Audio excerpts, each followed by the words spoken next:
Everybody, we celebrate the animal kingdom on the show, as you know, and the Department of Agriculture has been quite the busy bees. See what I did there?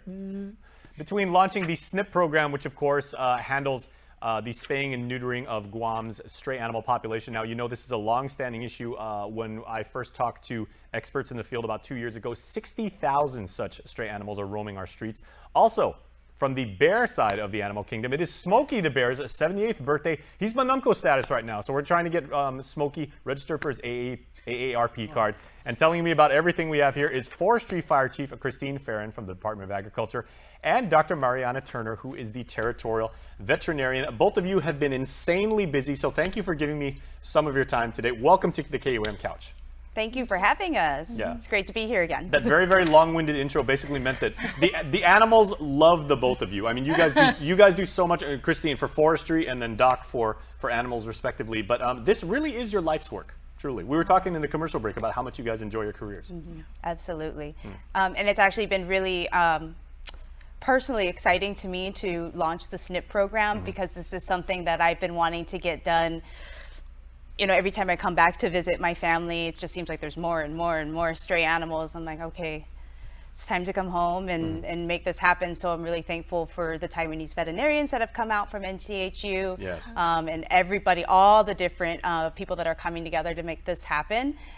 We're just super excited to get a big kickoff here and then to keep this momentum going with the Snip clinic. Now, Doc, I know we talked to you like right around Liberation Day on the 21st, and it seemed like the tempo was very, very busy. It was a very active clinic. Has that maintained like since been, and like how many animals are getting spayed and neutered now? Sure. So since the Taiwanese veterinarians started last Thursday, we were hoping to get about 50 animals per day, but we're sitting at 171 right now, just a little shy. Got 56 in today, so we're picking up a little bit, so that's great.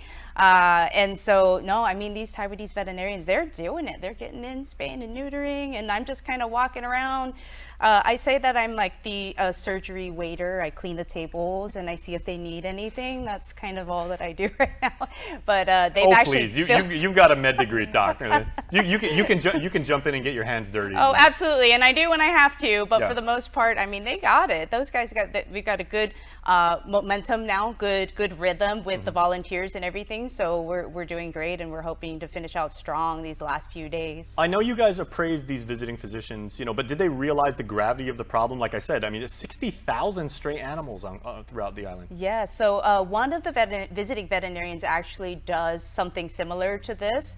Back home in Taipei, they worked on getting all the stray animals population lower there. So I've actually been talking to her about some strategies for how we're going to continue to keep this going after they leave, because clearly we don't have 10 veterinarians to help us all the time. It's just Dr. Smith and I. So we're going to sit down in the next couple of days and kind of think about how we manage this going forward without all of their help. Okay, I want to get to Christine in just a moment, but Doc, we were talking about during the commercial break about like our collegiate experiences, right? I'm a marketing major, so I love the term Snip. I like acronyms and everything, but who came up with Snip? Because I don't want to get into the mechanics of it, but just let me say, as a guy who is Catholic, I hear the term Snip, and I just cringe. But I mean, it works, and it really emphasizes the point. Yeah. It's spay and neuter island pets, yes. so very creative. And I actually don't know. That's a great question. I don't know who came up with that. Somebody before I was here magically came up with such a wonderful term. It is very, very cool. So I do not know where that came from, but great question. Yeah, and again, thank you for not only getting this work done, and hopefully, like you said, we don't want to be at a point where every 2 years, every 6 months, what have you, have to bring out physicians, and we want to get this number down and hopefully maintain that number so we don't have 60,000 strays running around. Right, absolutely. All the work continues. All right, over to Christine. Hello. Good morning. Manana Tizuas. Well, happy Hafa Day to you, and happy birthday to Smokey Bear. He's 78 now? Smokey Bear is 78. So we went big on his 75th birthday. We had a bunch of partners out at Pagaya.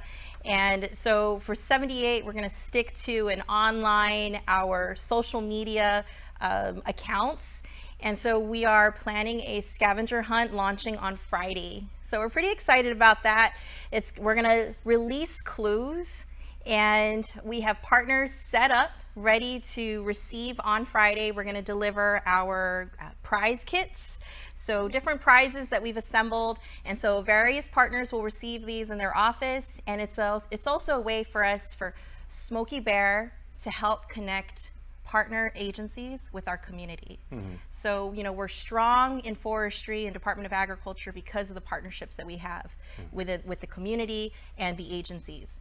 And so by strategically placing these prize kits in different agencies, we will invite the public to visit and perhaps get to know these partners a little bit better, the services they provide, the information that's available. And so it's going to be a fun one. Stay tuned. You've got to be connected to our doag.forestry Instagram and Facebook accounts. You guys have no idea how awesome Christine is at social media. Oh, I have a team. You guys are really, really good. And you've gotten so many people interested in not only the operations at the Department of Ag, but the work that you find men and women do here on Guam, and saying, like, you know, this is the environment is a blessing. We have to make sure that we take care of it, you know, that we don't disrespect it. And you know, you guys make it fun. I'm glad. So this is another way for us. It's going to extend through for the next couple of weeks. So his birthday was technically on Guam yesterday, August 9th, but we will be celebrating throughout the month. And this scavenger hunt is our kickoff event, and it's been exciting. The partners they're cracking up over the concept and ready. And I told all the partners, you know, these are the clues we're giving the public, but when they walk in your door, they become your potential customer, your client. So what little spin do you want to put on that scavenger hunt that's open for our partners? So if you're a partner and you haven't heard from us and you want to be a host site for the scavenger hunt, call our office or reach out through the social media. Dr. Turner, I think we just cracked the code. We just figured out who came up with Snip. that is marketing behind it all. That is marketing genius, right? Okay, your secret's safe with me. Like I said, there's a team. Yeah. Okay, let me ask you something though, Chris, because I've often wondered, you know, for people my age, I'm old as dirt neck now, right? But Smokey was always a mainstay of my youth, right? That we saw the commercials, you know, there were handouts that we got at school and everything. He said, only you can stop forest fire. There he is. Look at how good he looks at 78. You've got him? Oh, yeah. Look at that. Man, we should have brought him in person. Yeah. Okay, so Smokey gets to eat like at Denny's every day at 4 o'clock for free. So like he's hit that age, right? Him and R.P. Anderson. But do young people, Chris, honestly, do young people realize who Smokey is and the message that he brings? Some of them. That's a top. I don't think he resonates as well through the community today as he did when we were growing up. Because when we were growing up, that was a strong, aggressive campaign from the Forest Service, and we heard it. And so here, Smokey has really taken on this iconic character or symbol of partnership. Because he is the national symbol for wildfire prevention, right? He is a national symbol. But here on Guam and across the islands, we reach out and work with Smokey Bear as the partner that we're not alone in the Pacific, that our fire problems are very much a real problem. And that when you go across the miles, we have partnerships and people and teams ready to support us. So that's how we share the Smokey Bear message, because we don't have bears here, so it's hard for people to relate to Smokey Bear. And if there is a bear, I know someone right now on the couch who can greatly take care of. Doc can keep him safe. You ever treat any bears, Doc? No bears. I have seen chimps and some big cats and stuff like that, but not had the pleasure of treating a bear. Okay, well, the day is young. You know, amazing things happen on Guam every day. So you know, maybe we'll cross our fingers.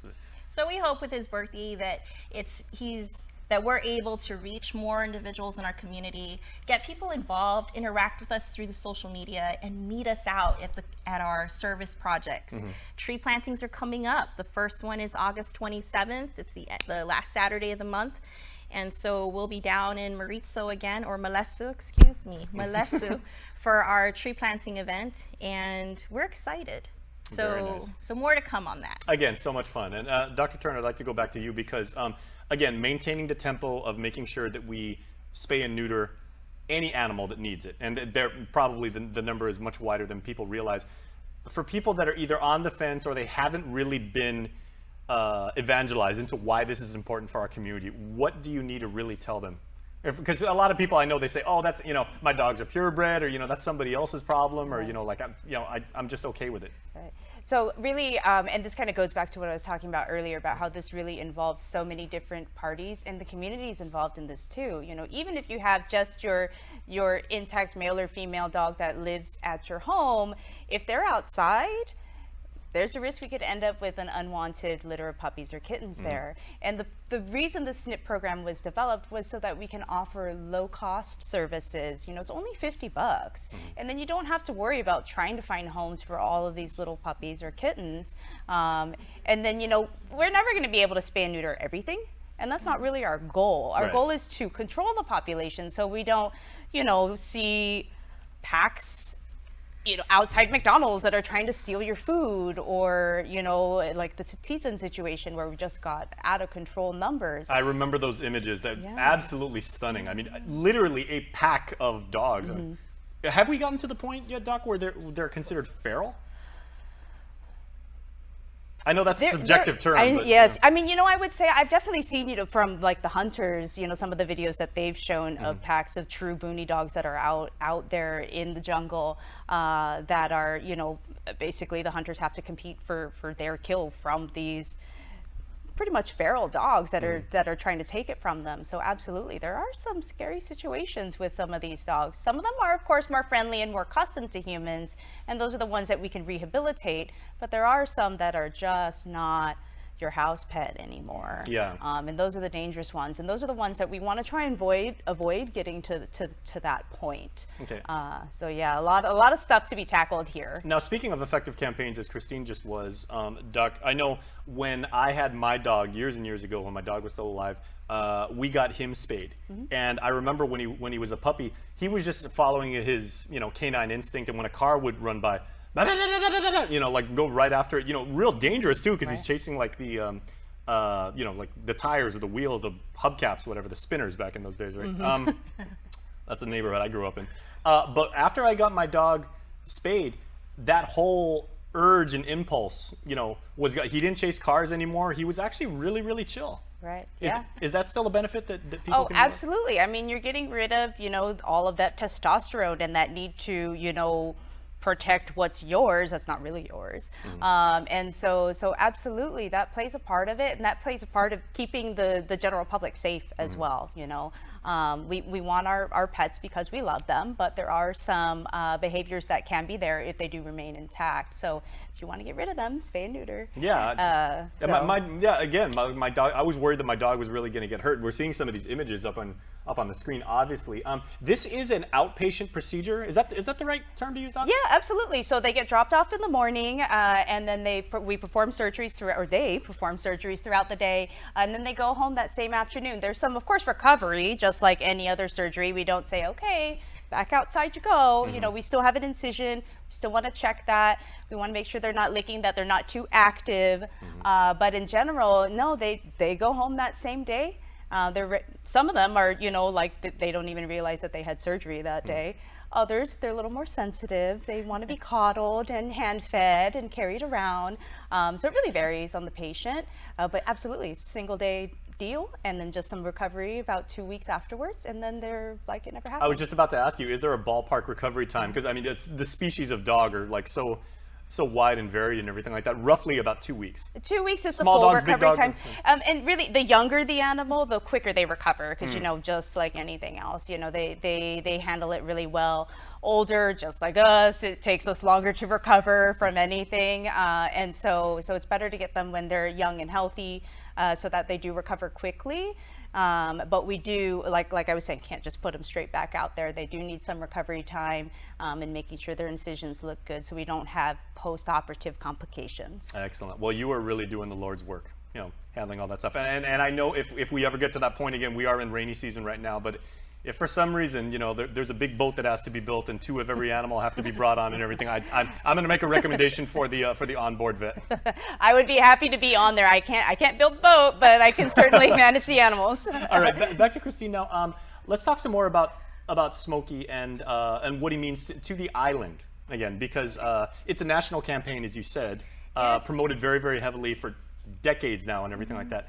What is the lasting legacy of what Smokey means to us and how we take care of our forests as apart from, you know, like the jungle or the place behind our house? Well, we grew up with Smokey Bear's message being only you can prevent forest fires. And he had that low voice. You're right. Like Barry White. Only But you. when I took on the fire program, I think it was about a year before I realized that Smokey Bear's message had switched. And it's Smokey Bear, not Smokey the Bear. Right. It's You Smokey rang my Bear. neck last year when I said that. I was like, Smokey the Bear. You're like, Jason, no. But Smokey Bear's message today is only you can prevent wildfires. And it became a recognition across the nation, and appropriately so for Guam, because wildfires are really the issue. It's, you know, there are natural forest fires in the States, you know, in other parts of the world, not Guam. There are no natural fires here. But in the States, they have natural forest fires, and preventing some of those fires created some of these more catastrophic fires that we saw later, years later, after such a successful campaign. So now Smokey's message has reverted to this: only you can prevent wildfires, because these are the fires that, you know, the human-caused ignitions that we need to prevent. The fires that are caused by us, whether it's escaped backyard burning, it's youth playing with fires and curiosity, it's arson fires for whatever purpose that fire is set. Those are the fires that we need to be aware of and prevent and communicate as a community. So if we see something, say something, call the TOCA app, report it. A wildfire is a dangerous thing, and you may not feel it in your home or in your yard on that day, but someone in the village might be suffering from the smoke coming from that fire. And I remember that live stream that you and I did on Cross Island Road about like 3 years ago before the pandemic started. When that part of the island was, I mean, literally ash as far as the eye can see. I don't remember ever seeing like a square inch of like green. I was stunned. Just charred earth, right? Yeah, and I mean, it really feels, you feel the death of Mother Earth. Right, right.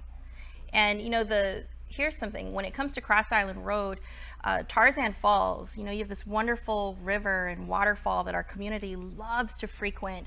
It's a popular recreational spot. And when we have wildfires that come through that location, right? It did, and it does. It does. But with these wildfires, you know, you'll end up in waters that are murky and brown and sediment filled, soot filled, and the devastation to the aquatic life, you know, in these systems, and then our own community.